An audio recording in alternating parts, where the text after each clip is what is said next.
بسم اللہ الرحمن الرحیم۔ آج علامہ اقبال کے عظیم قانون دان ہونے کے حوالے سے معدوم ہوتے ہوئے پہلو پر بات اور اس گوشے کو نمایاں کرتے ہیں۔ اقبال یقیناً عظیم قانون دان بھی تھے۔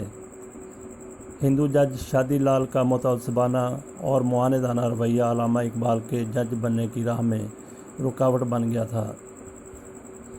وکالتی زندگی کے آغاز میں بیرسٹر اقبال نے اپنا وکالتی نام SM اقبال منتخب کیا۔ ایک مرتبہ بیرسٹر اقبال ایک مقدمے کے سلسلے میں 1100 روپے روزانہ فیس طے کر کے پٹنہ تشریف لے گئے۔ اس فیس میں سے 1000 روپے اقبال اور 100 روپے ان کے منشی کے لیے تھا۔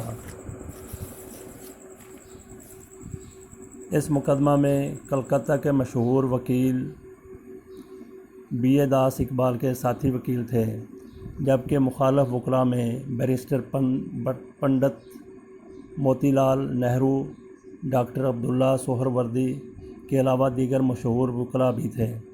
ڈاکٹر عبداللہ چغتائی راوی ہیں کہ اس مقدمے کی پیروی آری ضلع گیا میں ہوئی۔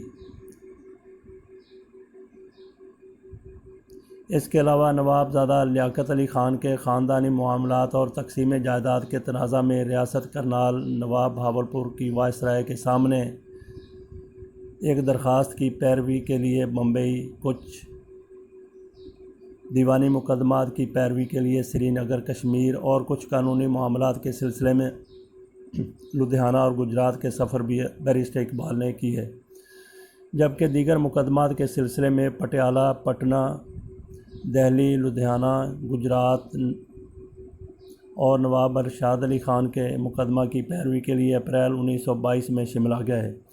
اقبال کے بارے میں ادبی، تحقیقی اور عوامی سطحوں پر ہمیشہ سے یہ تاثر غالب چلا آ رہا ہے کہ اقبال کی وکالت برائے نام تھی اور انہوں نے وکالت کے پیشہ کو کبھی سنجیدہ نہیں لیا، بلکہ ان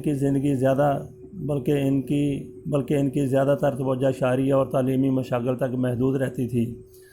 اس سلسلے میں جسٹس شادی لال کا وہ متعصبانہ تبصرہ روایت کیا جاتا ہے جس میں شادی لال نے کہا تھا کہ وہ اقبال نام کے شاعر کو تو جانتا ہے لیکن اس نام کے کسی وکیل کو نہیں جانتا۔ حیات اقبال پر لکھی سینکڑوں کتب کو اٹھا کر دیکھیے، کسی میں بھی مقدمات اقبال کے حوالے سے کوئی مختصر سی تحریر بھی دیکھنے کو نہیں ملتی۔ اس زاویے سے بھی ان لوگوں کی آراء کو تقویت ملتی ہے جن کا موقف یہ ہے کہ اقبال بیرسٹر تو تھے مگر وکالت کے حوالے سے محض ایک برائے نام وکیل تھے، حالانکہ حقیقت اس کے بالکل برعکس ہے۔ ظفر علی راجہ نے اس حوالے سے تحقیق کی تو اقبال کی وکالتی زندگی کی ایک ایسی تصویر اجاگر ہوئی جو اس سے قبل وقت کی دھول میں دبی ہوئی تھی۔ اقبال نے 1908 کے اواخر میں وکالت کے پیشے میں قدم رکھا۔ اس زمانے میں آل انڈیا رپورٹر، پنجاب لا رپورٹر اور انڈین کیسز نامی 3 بڑے قانونی رسالے شائع ہوتے تھے۔ قانونی رسائل کا خاصہ یہ ہوتا تھا کہ ان میں صرف ان مقدمات کے فیصلے شائع کیے جاتے تھے جن میں اعلیٰ عدلیہ کے جج صاحبان اہم قانونی نکات پر فیصلہ صادر کیا کرتے تھے۔ ظفر علی راجہ نے لاہور ہائی کورٹ کے لائبریری ریکارڈ سے 1 صدی قبل کے ان رسالوں کو تلاش کیا، جن میں سے اکثر خستہ حال میں تھے اور کچھ کے صفحات الٹ پلٹ کے عمل میں آتے ہی دریدہ ہونے لگتے۔ 1908 سے 1934 تک کے ان قانونی رسائل کے ورق مطالعہ کے نتیجے میں 104 ایسے فیصلے دستیاب ہوئے جن میں بیرسٹر اقبال کسی نہ کسی فریق کے وکیل کے طور پر پیش ہوئے تھے۔ وفات اقبال کے بعد صدی پون صدی میں آبادی میں بے پناہ بڑھوتری اور ججوں کی تعداد میں کئی گنا اضافہ کے باوجود اب بھی ایسے وکلاء کی تعداد خاصی محدود ہے جن کے 100 سے زائد مقدمات قانونی رسائل میں شائع ہوئے ہوں۔ ان حقائق کی روشنی میں یہ کہنا کہ اقبال محض برائے نام وکالت کرتے تھے، غلط فہمی اور لا علمی کے سوا اور کیا ہو سکتا ہے۔ بیرسٹر اقبال کی وکیلانہ قابلیت بھی شک و شبہ سے بالاتر ہے۔ اس کا ثبوت یہ ہے کہ اقبال کے مقدمات سے متعلق ریکارڈ سے پتہ چلتا ہے کہ انہوں نے 50% سے زیادہ مقدمات میں کامیابی حاصل کی۔ یہ کامیابیاں انہوں نے اپنے وقت کے نامی گرامی وکلاء کے مقابلے میں حاصل کی۔ ان قانون دانوں میں بیرسٹر محمد شفیع، بدر الدین قریشی، مسٹر محمد دین جو بعد میں جسٹس بنے، بیرسٹر خواجہ ضیاء الدین، سید محسن شاہ یہ بھی بعد میں جسٹس بنے، گوکل چند بھگت، یشو داس، مسٹر گمپت رائے، برج لال، شیخ عمر بخش، عزیز احمد، سر فضل حسین، بھگت رام پوری، کنور نارائن، رائے بہادر لال، فقیر چند موتی ساگر یہ بعد میں جسٹس بنے، بلونت رائے، لالا کرشن چند، نند لال، رائے بہادر لال، لالا کپور، راج بھاوج دت، کلندہ رام، سردار تیجا سنگھ اور دیگر بہت سے بڑے بڑے نام ہیں۔ بیرسٹر اقبال کے برائے نام وکیل ہونے کے مفروضے کی تردید کے لیے ان کے پیشہ ورانہ شہرت کی وسعت کا ثبوت بھی پیش کیا جا سکتا ہے۔ مقدمات اقبال کے دستیاب ریکارڈ سے ثابت ہوتا ہے کہ بطور وکیل ان کا نام ہندوستان کے ایک وسیع حلقے میں معتبر گردانا جاتا تھا اور دور دراز اضلاع کے موکلین اپنے مقدمات کی پیروی کے لیے اقبال کو اپنا وکیل مقرر کرتے تھے۔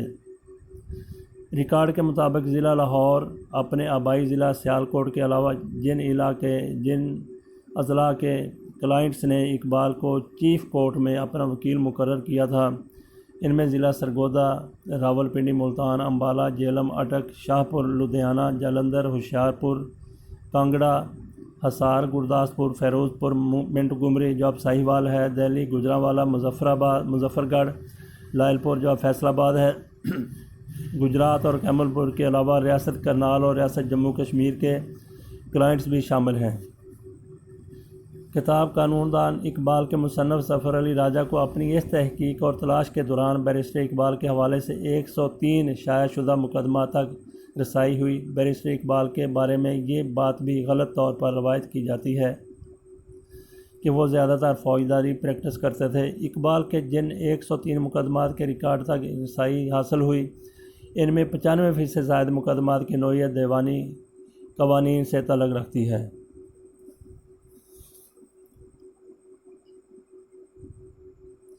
میں آپ کے لیے خان صاحب کا خطاب تجویز کر رہا ہوں۔ خان صاحب سے کہیں برتر سر کا خطاب تھا۔ یہ تجویز جسٹس شادی لال نے علامہ اقبال کے سامنے پیش کی۔ علامہ اقبال نے جسٹس شادی لال کی اس تجویز سے اتفاق نہ کیا تو جسٹس شادی لال کی ناگواری میں مزید اضافہ ہونا ایک فطری امر تھا۔ مولانا عبد المجید سالک کا بیان ہے کہ اقبال کے حاسد حکام اعلیٰ کو اقبال سے بدظر کرنے میں ہمیشہ مصروف رہتے تھے، لیکن نواب ذوالفقار علی خان ان تمام فتنہ انگیزیوں کے سد باب کے لیے سینہ سپر رہا کرتے تھے اور چاہتے تھے کہ بیرسٹر اقبال عدالت عالیہ کے جج بن جائے۔ جہاں تک اقبال کا تعلق ہے تو ریکارڈ سے ظاہر ہے کہ انہوں نے کبھی کسی خطاب کے لیے از خود کوئی کوشش نہیں کی۔ ظاہر ہے کہ اقبال کی اتنی زبردست حکومتی اور عوامی پذیرائی پر جسٹس سر شادی لال تلملاتے رہتے ہوں گے اور خود سے اقبال کی بے رخی ان کے دل پر ملال بنی ہوئی ہوگی۔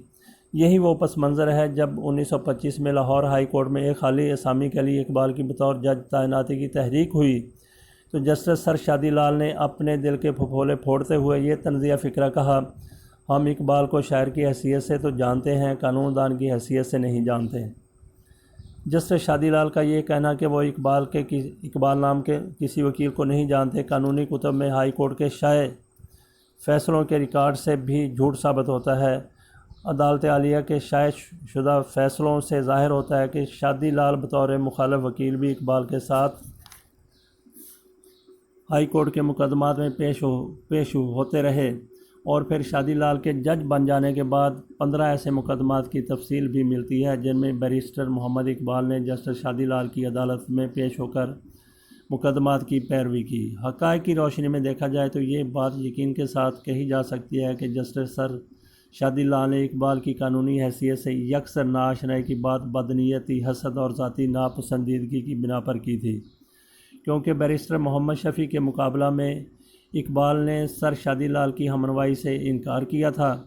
ایک طرف تو بحیثیت چیف جسٹس وہ لاہور بار کے ممتاز رکن بیرسٹر اقبال کو بلا کر خود انہیں خان صاحب کے خطاب کی پیشکش کرتے ہیں، جس کو علامہ اقبال نے ٹھکرا دیا تھا، جبکہ دوسری طرف وہ ان کی قانونی شناخت تک سے انکاری دکھائی دیتے ہیں۔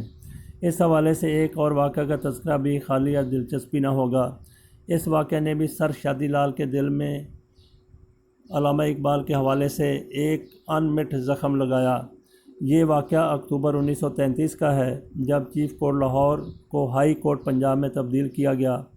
وائسرائے ہند نئے ہائی کورٹ پنجاب کا افتتاح کرنے کے لیے بطور خاص لاہور آئے۔